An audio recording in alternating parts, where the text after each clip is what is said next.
অনেক কষ্টে আছি ভাই, আমাদের ড্রাইভার জীবনটা অনেক কষ্ট হয়ে গেছে এখন। সময়সীমা হোক, তাতে আমাদেরও একটু সুবিধা হবে, সবাই একটু রেস্ট পাবে। এটা সুষ্ঠু ব্যবস্থাপনা যেরকমটা হওয়া উচিত, সামহাও এটার জন্য দুই পক্ষেরই গাফিলতি আছে বলে আমি মনে করি।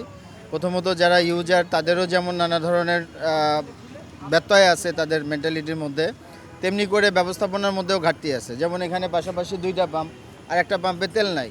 এখানে আসলে শোনা যায় যে আমরা ডিও করতে দিছি, আমাদের গাড়ি আসবে। এই বিষয়গুলো আরেকটু ভালো ব্যবস্থাপনা দরকার। আমরা তো মনে করেন রাষ্ট্র ব্যবস্থাপনায় নাই, কিন্তু আমরা আমাদের এই জায়গা থেকে আমরা যেটা মনে করি যে এটা আরও সুষ্ঠু ব্যবস্থাপনা করা সম্ভব। একটা মানুষ যদি 3 ঘন্টা যদি আপনার তেলের পাম্পে দাঁড়ায় থাকে, তাহলে আর কি থাকে তার কর্মঘণ্টা। ছিলাম গ্যাস তেল পাই নাই, কালকের থেকে তেল পাই নাই, আজকে আবার আসছি। 6 ঘন্টা ছিলাম কালকে, এত কষ্ট করে আজকে আবার এই যে এখন আসছি। সরকার বলতে আছে তেল আমাদের মজুদ আছে, এখন মজুদ থাকলে আমরা এইভাবে এত সময় এত টাইম কেন পাস করতে আছি, কেন কষ্ট করতে আছি, এটা তা বলতেছে। শারীরিক মানসিক এখন সবাই আমাদের এখানে যারা স্টাফ, শুধু আমাদের না, আশেপাশে যত পেট্রোল পাম্প আছে যারা এইভাবে সার্ভিস দিচ্ছে সবাই অসুস্থ। মেন্টালি বলেন বা ফিজিক্যালি বলেন, সবাই কোনো না কোনোভাবে অসুস্থ।